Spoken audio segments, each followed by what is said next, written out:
philosopher and a consciousness researcher at Durham University, UK. His research focus on how to integrate consciousness into our scientific worldview. Jadi teman-teman, Dr. Goff ini adalah seorang filsuf dan juga seorang profesor yang meneliti terkait kesadaran. Jadi apa itu kesadaran nanti kita akan diskusikan sama-sama. Jadi itu singkatnya. And Dr. Goff has already write a lot of journal articles, and you could access if you have any account. And also he have already published 2 books. First, Consciousness and the Fundamental of Reality. And second is Galileo's Error, Foundations for a New Science of Consciousness. And I think this one is a more popular way, if I'm not wrong, a popular way to make the public know about Panpsikism. And I really recommended it for you guys if you want to know what is Panpsikism maybe in a 200 pages. And it already here, you could buy here in Indonesia in one of the bookstore here, Kinokuniya, if you guys know. So that's it, Dr. Goff. Thank you for being here. Also,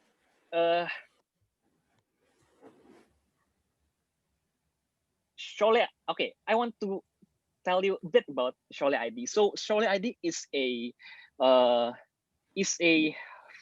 collective, a philosophy hub, which try to make philosophy more accessible to the publics. And we see that around this pandemic time, there are more and more people who have an interest to learn philosophy. And that's why we try our best to make philosophy disseminate in the public. And we have already invited Stephen Lau, William Lane Craig, and some other foreign philosopher outside of Indonesia. And this time we already have you. So thank you, Dr. Goff, once again for your willingness. Fantastic. Thank you. Thanks for your kind introduction. Dr. Goff, can you share a bit about what are you doing and what is your interest in philosophy a bit? Well, I'm a philosopher. I teach at Durham University. I guess my primary interest is the problem of consciousness, the challenge of understanding how consciousness fits into our standard scientific theory of reality. I suppose more generally, though, I'm interested in all kinds of phenomena that we find hard to fit in to our scientific worldview. Maybe things like free will, facts about value, abstract objects, these things that are hard to fit in. And it's not because I like things that don't fit in. It's, I want to fit them in. I want to try and understand how everything we believe to be real fits together, hangs together in a single unified theory of reality. But I think consciousness is the most interesting because it's the hardest to deny. In all these other cases, free will, you can say maybe we're not really free in the way we think we are. Maybe there aren't really facts about value. Maybe they're just our subjective projections onto the world. But with consciousness, it's really hard to say, oh, maybe no one's ever felt pain or no one's ever seen red. So it's something that's so hard to deny and yet so hard to fit into our scientific worldview. Okay, we'll go there as soon as possible for you guys. So first, before we talk about consciousness and your book, first questions, and this is the questions we always ask to every philosophers who are already here. So what do you think is philosophy and what makes you into philosophy? That's a really good question, and it's itself a philosophical question, isn't it? I suppose I think philosophy deals with the questions that it's not obvious how to answer. So some questions are very difficult, but we know the methods we need to employ to answer them. So it can be very difficult mathematical questions, very difficult questions in history or biology, but we know the methods are well developed to answer them. Whereas philosophical questions are the questions where it's not only are they big, difficult questions, but it's not even obvious how to answer them. Maybe not yet. Maybe in the future they will become established science, we'll have an established methodology, and then it will become science and not philosophy. But while there are these questions that don't seem to be answerable in in any of our established scientific methods, they remain, at least for the present, philosophical questions. And I think that's one way, at least, of understanding what philosophy is.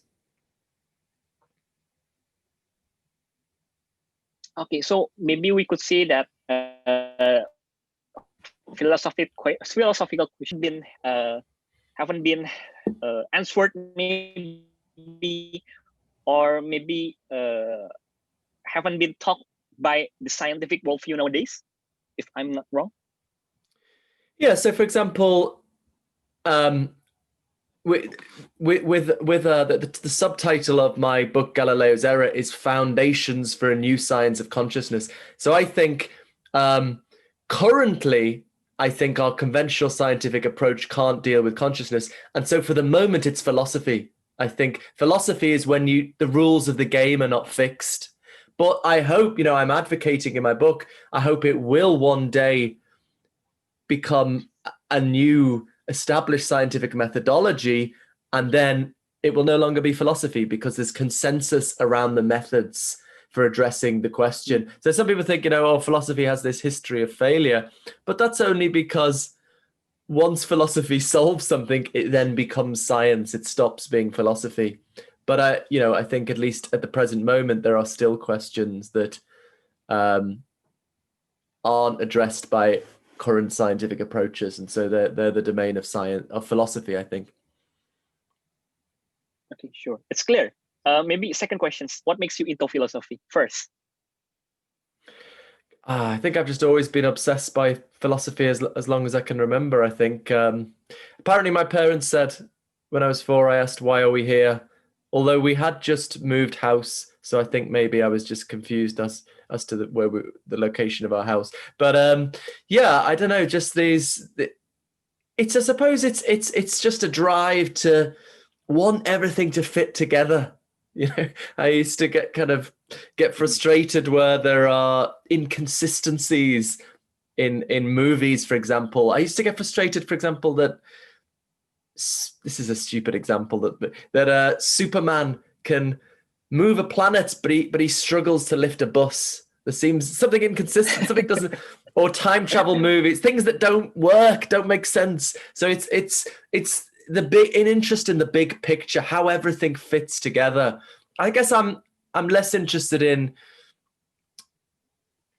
details of, filling in the details. Once we know the big picture or the methods we're going to use to address a question, I think maybe the skills of others, non-philosophers, are good at, filling in the details. But I suppose I'm interested in the broader methodological questions and questions of approach. So I think that's just always fascinated me. And yeah, I've never been able to do anything else either. So that's the other. I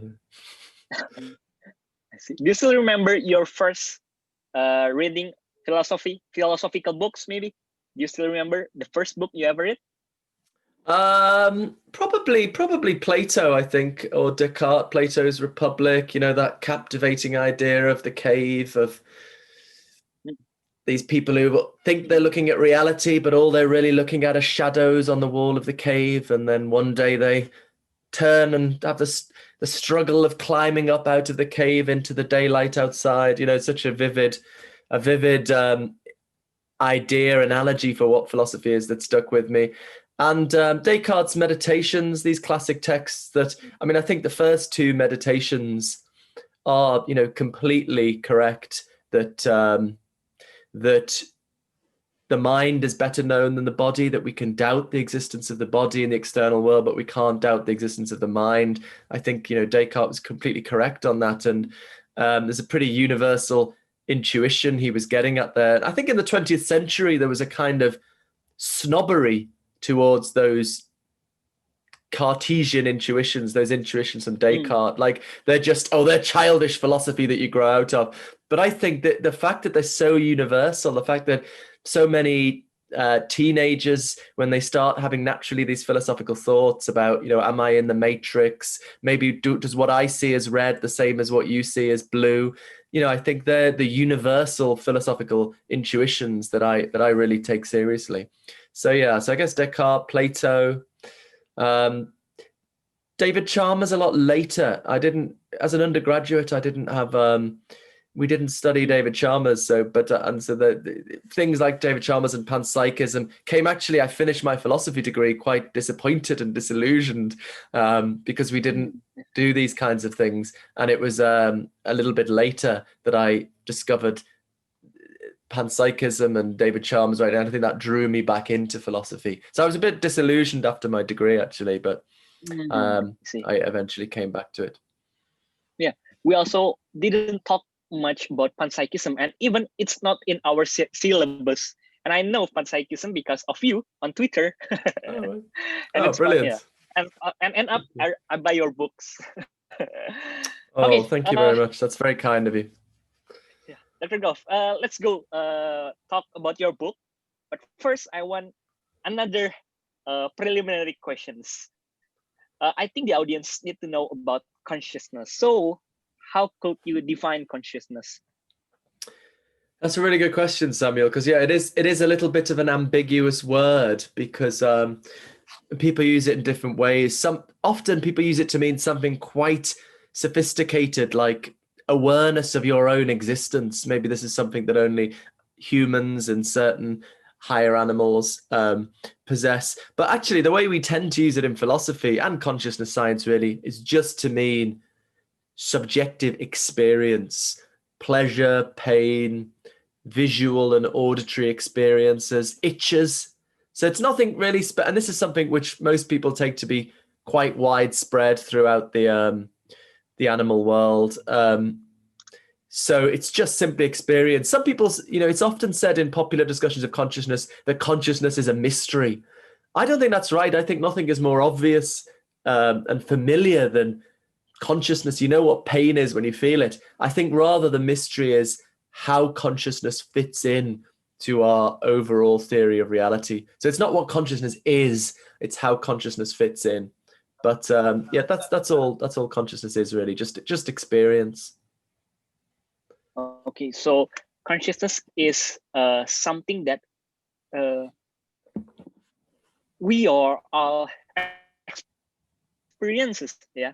Every each of us, not only philosophy, we maybe not unaware that it's called consciousness, and it's not something that like maybe I think a lot of people hear consciousness, but they often revert it to the Freudian perspective on consciousness, and that we must careful that we don't talk about consciousness in the way Freud talk about consciousness. Yeah, what did you say Freud then? You broke up a little bit, or? Yeah, Freud. Yeah, Sigmund Freud. Yeah. Yes. We're yeah. Talk about that kind of consciousness. Yeah, I think maybe it's an unfortunate word, really. It's that people do tend to think of something quite sophisticated and maybe contrasted with the Freudian unconscious. And I mean, sentience might be a better word for it, really, but it's just very, very ordinary. Something as ordinary as an itch, an itch or a headache is a kind of consciousness. Thomas Nagel famously defined it in his paper in the 1970s called What's It Like to Be a Bat? He defined it by saying something is conscious when there's something that it's like to be it. So there's something that it's like for a rabbit to be cold or to be kicked or to have a knife stuck in it.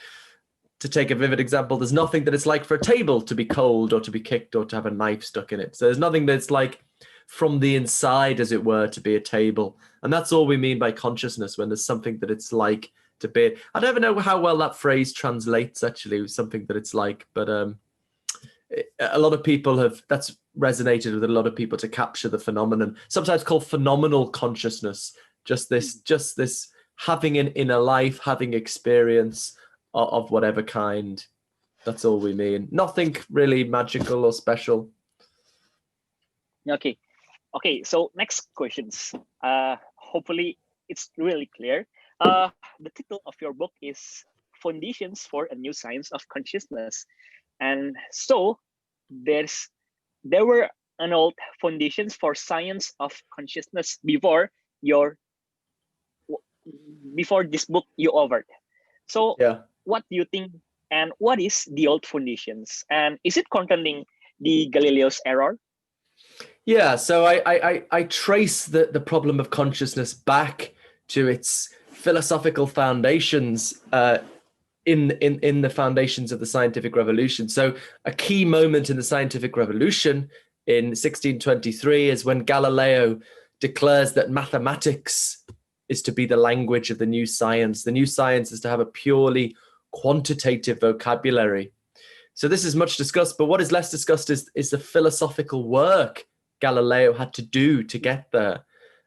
So before Galileo, following Aristotle, people thought the physical world was filled with qualities. There were colors on the surfaces of objects, smells floating through the air, tastes inside food. And Galileo thought that you can't capture these kinds of qualities in the purely quantitative language of mathematics. You can't capture the redness of red in an equation. So this was a puzzle for Galileo. He wanted to completely describe the physical world in mathematics, but he had to get rid of these qualities. So he proposed a radically new philosophical theory of reality. So people just think of him as a great experimental scientist, which he was, but he was also a wonderful philosopher. So in his new philosophical reimagining of reality, those qualities are not really out there in the physical world. They are in the consciousness of the observer. So the redness isn't on the surface of the tomato. It's in the consciousness of the person observing it. Or the spiciness of paprika is not really inside the paprika. It's in the consciousness of the person tasting it. So in Galileo's worldview, there's this division between two domains: the domain of science. So I should say, after he stripped the world of these qualities, all that remains in the physical world are the purely quantitative mathematical properties of size, shape, location, motion, things you can capture in mathematical geometry. So he ends up with this radical division in nature between the domain of science, which is the physical world with its mathematical properties, and the domain of consciousness with its qualities of colors, sounds, smells, tastes.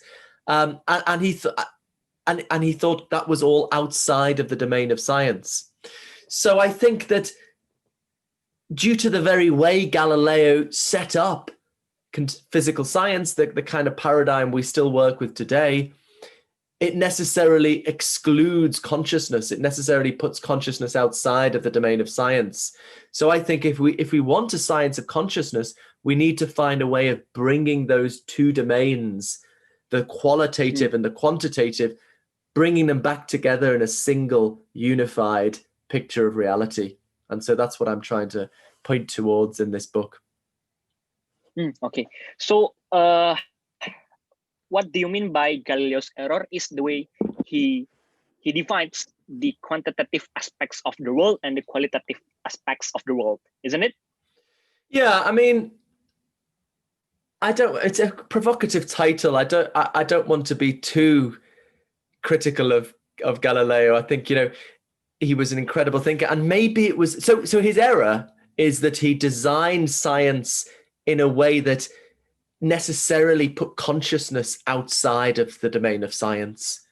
Now, but maybe that was necessary. Maybe it was necessary for a period of time to limit the focus of science. So Galileo essentially says, forget about consciousness for the time being, just focus on what we can capture in mathematics. And that's gone incredibly well, right? In the last 400 years. So I think that was maybe a good thing, but maybe now it's time to bring consciousness back into the picture so that we can have a truly complete scientific story about the universe. I think our current scientific approach was never designed to be a complete account of reality. Galileo was completely explicit about that.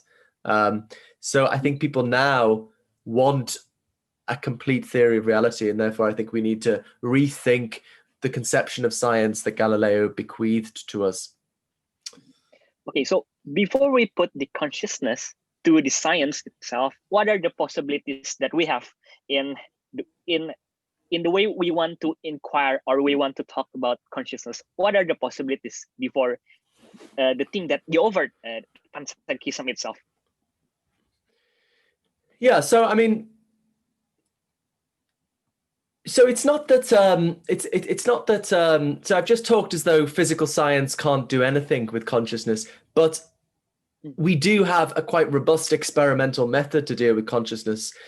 But I think we need to realize what neuroscience can do and what it can't. So I think what neuroscience can do is to establish correlations between various kinds of physical brain states and various kinds of conscious experience. You can establish that when there's a certain kind of activity in the hypothalamus, people always have the feeling of hunger. We can establish these correlations. But then what we ultimately want is an explanation of those correlations. Why is it? Why is it that certain kinds of brain activity go along with certain kinds of experience? And I think at that point you have to turn to philosophy and look at the various philosophical options. So I mean, the two traditional options were dualism and materialism. So dualism being roughly the view that consciousness is non-physical, outside of the physical workings of the body and the brain, and materialism being the view roughly that we can explain consciousness in terms of the chemistry of the brain or the electrochemical signaling in the brain. So I guess I think we could talk about this. Both of these views have such deep difficulties, and so that's what motivates turning, for me at least, turning to other options. Make sense? Okay. Let's talk first about the first option, naturalistic. Which one? Why don't you put substantial? Why not substantial dualism, but naturalistic dualism? Property dualism. So yeah, as I said, dualism is the view that consciousness is non-physical. The prefix naturalistic there is meant to be the idea that consciousness, although it's non-physical, can be brought into the domain of science. So this is one. So David Chalmers calls himself a naturalistic dualist because he thinks, although consciousness is non-physical, it's part of the natural world and governed by natural law. So it's not supernatural in any way. I think that's different to the distinction between substance dualism and property dualism.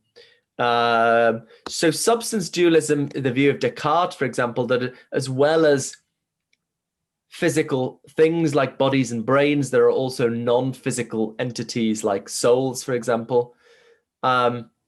Whereas David Chalmers' property dualism is a little bit more modest.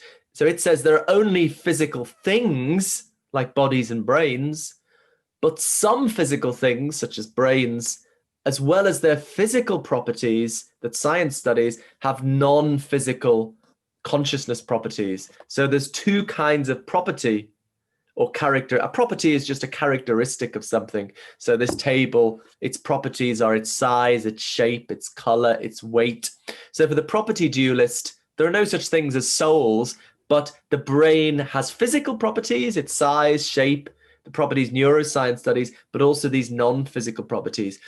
But I think naturalistic dualism could go with either of these. So you could believe in non-physical minds and be a naturalistic dualist. I think Martina Niederrümelin from the University of Fribourg is something like this. So she believes in non-physical minds. I'm not sure she likes the word soul, but she believes in non-physical minds. She just thinks they are part of the natural world, governed by natural law, and so on. So these are two different distinctions, I think, between, on the one hand, substance dualism or property dualism, and on the other hand, naturalistic dualism or supernaturalistic dualism, I suppose. And these can be combined in different ways. Okay, so yeah, so there are a lot of we got the point. I think. So there are naturalistic dualism and substantial dualism? And why do you think the way they explain consciousness is at least not compelling for you? So yeah, I think the problem for dualism, I mean, I've got a lot of respect for dualism. I think it's often dismissed too quickly, but I think there are real challenges, perhaps of a more straightforward scientific nature. And that is that, so most dualists, although they think the mind and the brain are different, they think they stand in a close causal relationship. So if the mind consciously decides to raise the arm, that will make changes in the brain and the arm will go up. Or in the other direction, if light hits the retina of the eyes, that makes changes in the brain and the mind has a visual experience. So there's this two-way interaction. Now, if there was an immaterial mind impacting on the brain every second of waking life, I think that would really show up in our neuroscience. I think there'd be all sorts of things happening in the brain that had no physical explanation. It would be like a poltergeist was playing with the brain. It'd be like there's lots of miracles in the brain. And I think that's not what we seem to find. And so I think this gives us a strong inductive case against dualism, that we don't seem to see in the brain the effects of an immaterial mind. So, it's not a knockdown argument. David Chalmers has recently been exploring whether quantum mechanics could help us in this regard, which I talk a little bit about in my book. But I think it's a difficult challenge to make sense of that. Why don't we seem to see, if there is an immaterial mind or non-physical consciousness, why don't we seem to see its impact on the brain when we study it? That's the challenge, really.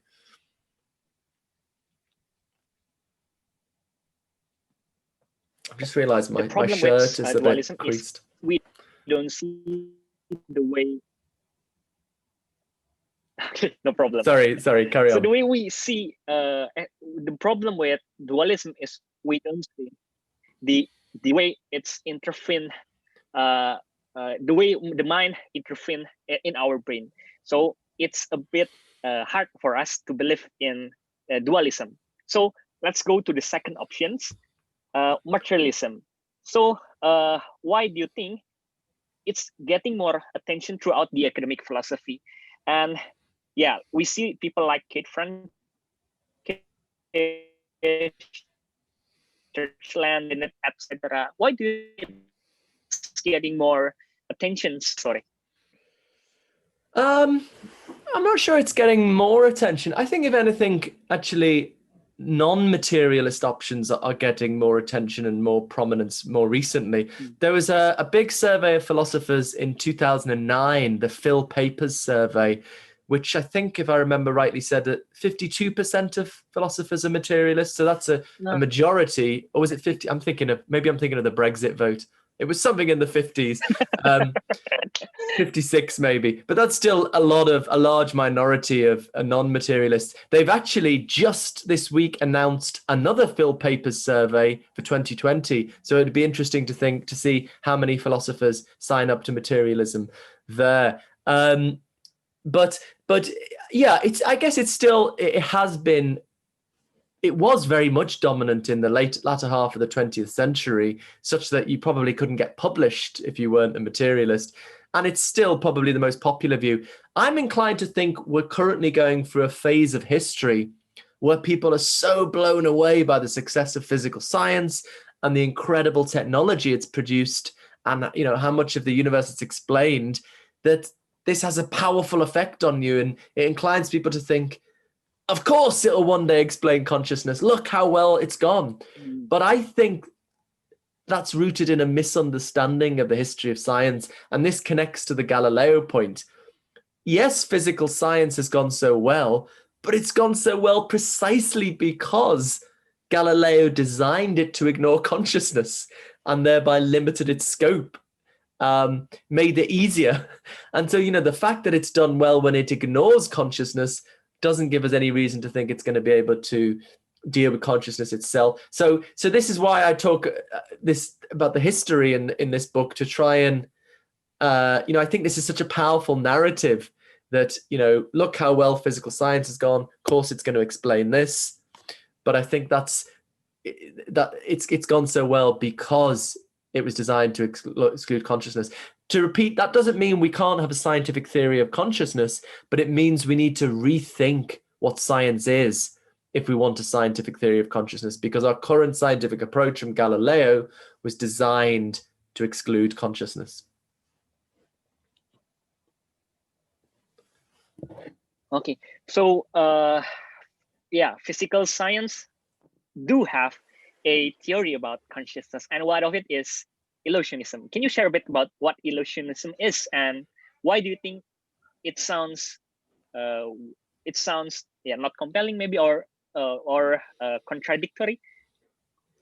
Yeah, so illusionism is the view that consciousness or phenomenal consciousness doesn't really exist.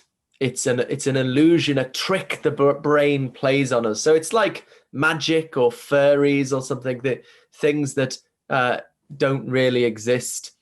You know, I actually have more respect for it than perhaps other of my other anti-materialists. You know, I think this is a difficult question. It's good to try out all options, and I'm very good friends with Keith Frankish, who defends illusionism. But and in a way, I've got more respect for it than conventional materialism, because conventional materialism says, I think the problem with the conventional materialism is that physical science works with a purely quantitative vocabulary, mathematical, causal vocabulary. And I don't think you can, whereas consciousness involves these qualities, the redness of a red experience, the smell of coffee, the taste of chocolate. And I don't think you can't capture these kinds of qualities in the purely quantitative vocabulary of physical science. So if you limit your description of matter or reality to this purely quantitative vocabulary, you're really going to leave out the qualitative reality of consciousness. So I think at least the illusionist accepts that and says, yeah, you, in a purely quantitative language of physical science, you can't accommodate consciousness. So better to say it doesn't exist. So to some extent, I agree with them on that. But I suppose why don't I ultimately respect illusionism? Ultimately accept illusionism, rather. I suppose one thing is, I think nothing is more obvious than the reality of consciousness. I feel more confident of the reality of my pain if I'm feeling than there's this table in front of me. Maybe I'm dreaming, maybe I'm in the Matrix and there isn't really a table, but I know I'm feeling pain. It's very hard to imagine that that the pain I'm feeling is an illusion. And I suppose I think all knowledge of scientific knowledge is mediated through consciousness. I can only know about the results of experiments because I consciously observe the results of experiments. So the idea that we have some scientific reason to doubt the existence of consciousness when all scientific knowledge is mediated through consciousness, as I say in the book, it's a bit like an astronomer doubting the existence of telescopes, you know. So yeah, I just don't see the motivation for it. I think there are other options that accept the reality of consciousness, but are able to integrate it into our scientific theory of the world. So I think it's just undermotivated, and I think it's all part of this over enthusiasm for physical science. Physical science has gone really well, but it's gone really well because it was never intended to be the whole story. It just focused on a narrow task. So yeah, that's what I think. Yeah. So the way we felt, everyone, and of course us, we felt the subjective experience is something that I think, and we couldn't put away, isn't it? So yeah, I think maybe it's a bit hard to put away subjective experience, and that's the thing that science that couldn't explain, subjective experience. Yes. Well, physical science, I would say. So as I say, I try to press for a more expansive conception of science, one that can accommodate both quantitative facts we know from observation, experiment, and the qualitative reality of consciousness. So that would be a more expansive conception of science. But yeah, I think physical science, because it deals with this purely quantitative vocabulary, is unable to completely account for qualitative consciousness. Okay, great. Let's go to your idea, panpsikism. So, what is panpsikism? Can you share the historical progress of it, when or who it was first offered by? Yeah, well, who is it? So panpsychism is, so I guess in our normal way of thinking about things, consciousness exists only in the brains of highly evolved organisms, and only in very recent history, in terms of the history of the universe. So it's only in a tiny bit of the universe, whereas for the panpsychist, consciousness pervades the universe and is a fundamental feature of it. So, I mean, this is a view that goes back to the dawn of philosophy, really, both in Eastern and Western philosophy. We have versions of panpsychism. In the West, in the Enlightenment, you have dominant figures who are panpsychists, like Spinoza and Leibniz, Schopenhauer, maybe. And right up into the 19th century, panpsychism was a really popular view, actually, more so in the 19th century. People like William James. But I guess in the latter half of the 20th century, people turned against it, and it became to think of it as absurd if they thought about it at all. And when I first finished my PhD, some people said, "Don't mention the panpsychism, you won't get a job," when I was looking for an academic job. But recently, in the last 5-10 years, it's really, there's been a panpsychist renaissance that it's really taken much more seriously again. Still, maybe as a minority view. It would be interesting to see, actually, in this Phil Papers Philosophers Survey, where panpsychism is in that. So it's but it's getting taken much more seriously, and I think that's because of the rediscovery of certain important work from the 1920s by the philosopher Bertrand Russell and the scientist Arthur Eddington, who was incidentally the first scientist to confirm Einstein's general theory of relativity. So I'm inclined to think these guys did in the 1920s for the science of consciousness what Darwin did in the 19th century for the science of life. So I think they had a wonderful new approach to consciousness that got forgotten about for a long time, but has recently been rediscovered. And I think that's what's led to this revival of interest in panpsychism. It's the Russell Eddington inspired form of panpsychism that I really try to make sense of and work with.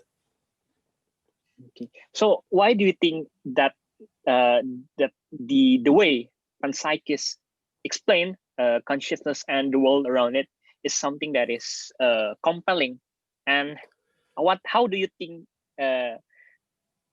what is panpsychism? I think we haven't answered. What is panpsychism? Yeah, so the core insight of Russell and Eddington was that physical science doesn't really tell us what matter is. And that seems like a really, really strange claim at first, but what they understood is that for all its richness, physics is confined to telling us about the behavior of matter, what it does. So physics tells us, for example, that particles have mass and charge, and these properties are completely characterized in terms of behavior, things like attraction, repulsion, resistance to acceleration. This is all about what stuff does. But now, intuitively, at least, there's more to what something is than what it does. So I like to give an analogy to chess pieces. If you're playing chess, you're interested in what the pieces do. You're interested in what moves you can make, what pieces you can take.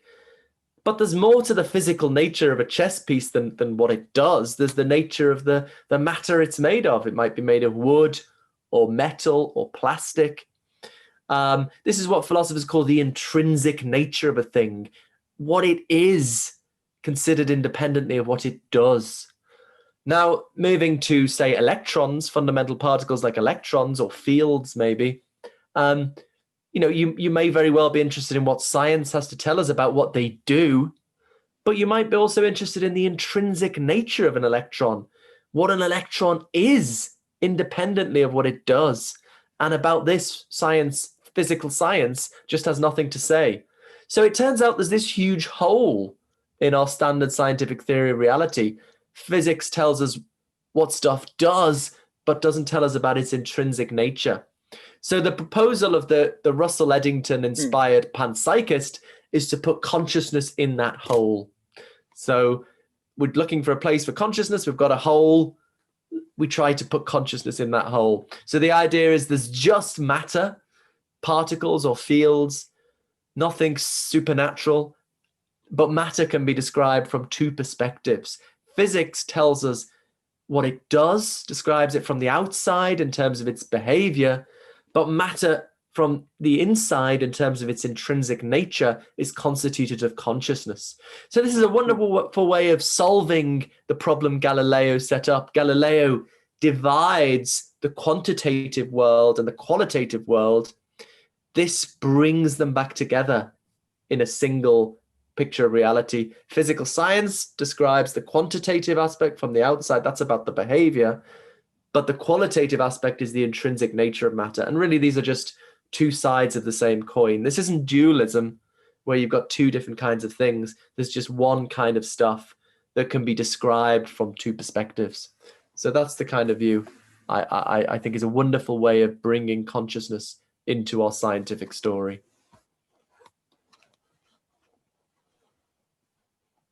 Okay. So we could say that this is something that is really fundamental to the real intuitive. Like, do you mean that everything is conscious and even this book have any consciousness? I mean, could you explain more that the way when we say that consciousness is something that is fundamental to the reality? Yeah, that's a good question. So it doesn't necessarily mean everything is conscious, despite the meaning of the word. Pan means everything, psyche means mind. So literally it means everything has mind, but it doesn't necessarily mean that. So the definition of the view is that the fundamental building blocks of reality have some kind of very simple consciousness. So maybe we're talking about particles with very simple kinds of consciousness, or maybe we're talking about fields, universe-wide fields with very generic kinds of consciousness. But it doesn't mean every random collection of particles have consciousness. It doesn't mean this cup is conscious. It means that the particles this cup is made up of are conscious. And remember, by consciousness, we're not meaning something sophisticated. Human consciousness is very, very complex and rich, the product of millions of years of evolution. But, the consciousness of a horse is much simpler. The consciousness of a rabbit, simpler still. And as we keep going down simpler and simpler forms of life, we get simpler and simpler forms of experience. And for the panpsychist, that just keeps going down to the fundamental particles, which have incredibly simple forms of experience. So they're not sitting there wondering about the meaning of existence. They just have an incredibly simple form of experience. And then the complex experience of the human or animal brain is somehow derived from these simpler forms of experience. That's the picture, really. Yeah, and I like the way panpsychists define what consciousness is. So we should not see consciousness as something that is special, something that is magical, the way substantial dualists try to explain consciousness. Yeah, I mean, yes, in a way you can think of this panpsychism as a compromise, a middle way between materialism and dualism. So like the materialists, they say there's just matter, nothing spiritual, nothing supernatural. And physics gets matter right, at least in terms of its behavior. That's in some sense, the complete story. But physics doesn't talk about the intrinsic nature of matter, what matter is considered apart from its behavior. But as I say, these are two sides of the same coin. So it's a unified picture of reality like materialism, but there's just matter, but there's more to matter than what physical science tells us about. That's the essence of the view, really. Yeah. So let's go to the problem that panpsychism has, the combination problem. How do you respond? And maybe a bit background about the combination problem. Brilliant. So this is very much the deepest challenge, and probably what the contemporary panpsychist research program is most engaged with. I think of it as the difficulty of understanding the relationship between fundamental and non-fundamental forms of consciousness. So as I said, the panpsychist thinks that the complex consciousness of the human or animal brain is somehow derived from, let's say, the very simple consciousness of particles, perhaps. And the question is, how do we understand this relationship exactly? I guess, and broadly speaking, there is standardly taken to be two options here. And we're really getting into the details now. Strong emergentism and weak emergentism. So the strong emergentist postulates extra laws of nature, extra principles of nature to bridge that gap. So they might just say it's just a fundamental law of nature that when you have conscious particles arranged in a certain way, consciousness associated with the system as a whole emerges. So it's just a fundamental law of nature. Whereas the weak emergentist tries to do without such laws of nature. They just say merely having conscious particles combined in a certain way is enough to get consciousness at the level of the system. Both of these views have deep problems. The problem with the strong emergentist is it would seem to have the implication that systems with emergent consciousness, like brains, would obey different laws of nature. Because for the panpsychist, the laws of physics are just to do with consciousness at the fundamental level. Whereas brains, for the strong emergentists, have this new form of consciousness, this strongly emergent form of consciousness. And you'd think that would make a difference. It would mean that it obeys new laws of nature. And that's not what we seem to find. It seems like brains obey the same laws of physics that everything else obeys.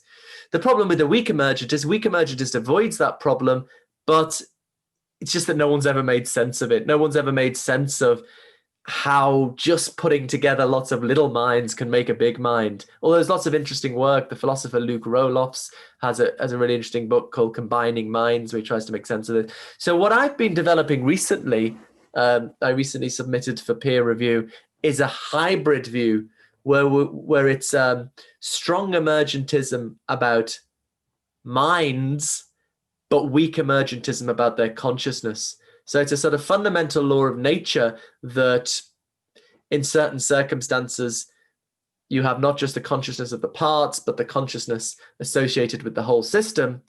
But that emergent mind doesn't come with its own form of consciousness. Rather, it inherits streams of consciousness from more fundamental levels. So that's supposed to explain why systems with emergent consciousness, like brains, obey the same laws of nature as everything else, because they inherit streams of consciousness from a more fundamental level. So there's lots of difficulties making sense of that idea, but that's the position I tried to pursue. Can I just say something? Okay, Sorry, I'm not sure about the timing. Unfortunately, I have a meeting in 10 minutes. Yes. Just to let you know, yes. Sorry, I'm sorry if I got the timing wrong, and I'd be happy to carry on the discussion some other time. But just to let you know that, sorry about that time constraint. Yes, we will finish it as soon as possible. Oh no, that's why I will skip the 5th chapter. Yeah, as long as it's the 5th chapter is the most. Yeah, and as long as it's by on the hour in 8 minutes, I have a meeting. But sorry, there's also all these interesting questions as well in the chat, and maybe we could carry on the discussion some other time. But yes, sorry, continue, please. Okay, yeah, and make the other people want to buy your books. Yeah. So the fifth chapter is about the implications of Panpsikism. Maybe maybe we can talk about it later, or maybe you could buy the book. Yeah, you could buy there in Kinokuniya. There is some interesting questions from the audiences. I will take one or two questions. Yeah, Goff. Okay. The first questions is from Arvin.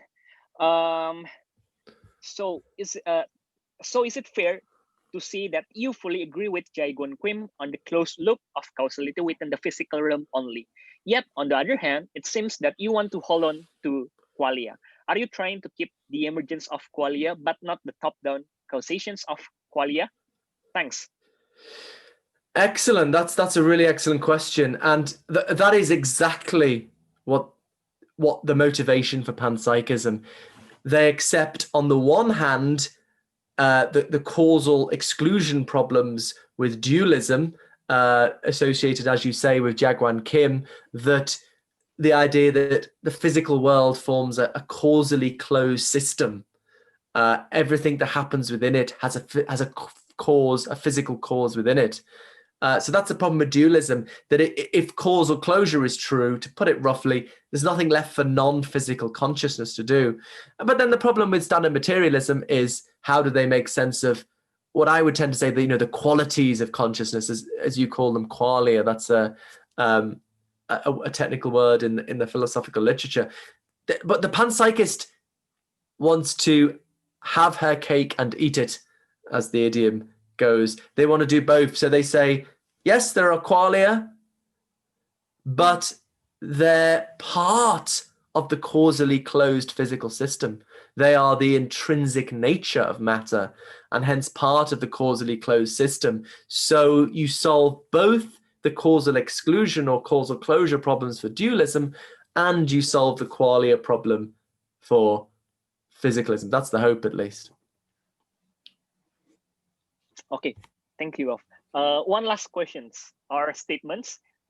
What make me rather skeptic about evolution is that consciousness. I think it's hard to understand how evolution may produce consciousness, which is immaterial. What is your response? You broke up a little bit then. What was the question? How do we make sense of evolutionary account of something non-physical, or what was? Could you say it again, please? Yes, sorry. No. So there is someone who's skeptical about the way consciousness emerge from the perspective of evolutionary theory. Maybe it's like Nagel skepticism towards it. Yeah. So what do you think about his questions about evolution and consciousness? Maybe in a rough way. Yeah. So for early on in post-Darwin, and Wallace, I saw someone notice Wallace in the chat, mentioned Wallace in the chat a while ago. Panpsychists saw how well panpsychism fits with a Darwinian point of view. Because I guess if you're not a panpsychist, you have to think, there's evolution of simple to complex organisms, and then at some point, this radically new thing, consciousness, pops up, a miracle happens, and that's quite difficult to explain. We move from the quantitative to the qualitative. But if you're a panpsychist, consciousness was there all along in very simple forms. And what natural selection does is take those simple forms and mold them into much more complex forms of experience. So I think, it fits very well, I think, with a Darwinian picture. Okay. Maybe the time I will end up the discussions. Hopefully we have another opportunity to talk about your fifth chapter. And I really like your bio, non-believing Christians. I think it's really interesting to discuss about religious fictionalisms with you on how the way panpsychism implies on the meaning of life, etc. But yeah, we need to end the discussions because you need another you have your events. So it's really great to have you, Dr. Goff. We really humbled and we're really honored to have you here. Oh, thank you very much, Samuel. That's been an excellent discussion, some excellent questions. And I apologize if I got the time wrong and it was supposed to be longer than this. But yes, perhaps we can have another chat sometime. Unfortunately, I've got a very boring meeting, administrative meeting now. I'd rather stay and talk about consciousness, but unfortunately, I have 3 hours of administration meetings now. Yeah, it really is intriguing, Dr. Goff. Hopefully, more people will have an interest to read some of your writings. Hopefully. Well, thank you very much. That's very kind of you to say so. Yeah, brilliant. Thanks. Great chatting to you. So, let's say goodbye. Thank you, Dr. Goff. So yeah, okay. Yeah, you could say goodbye. Okay, everyone. Thank you for the invitation. Yes, we really thank you to have you here. Okay, so goodbye.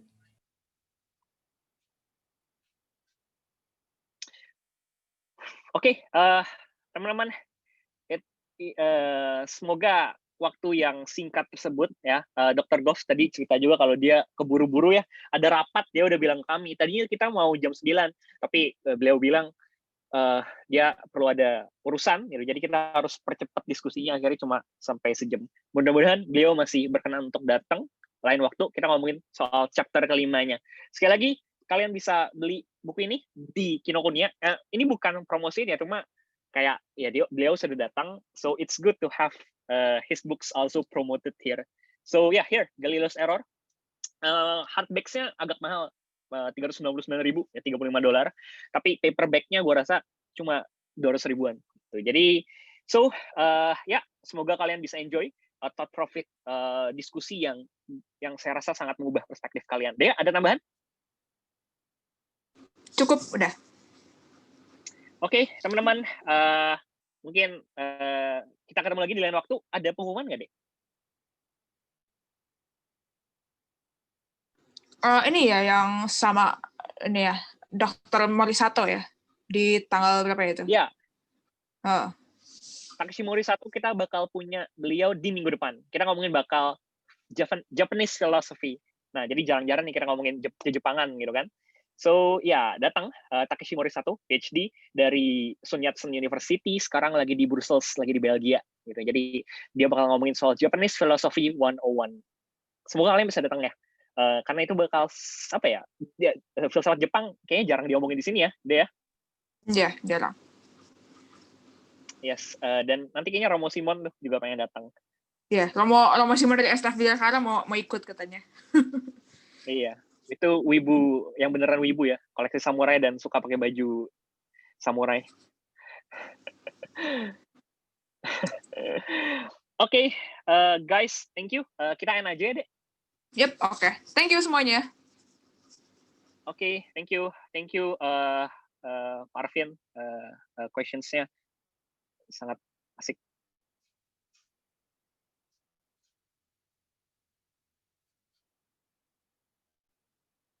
Oke, gua end sini ya. Bye semua. See you another time.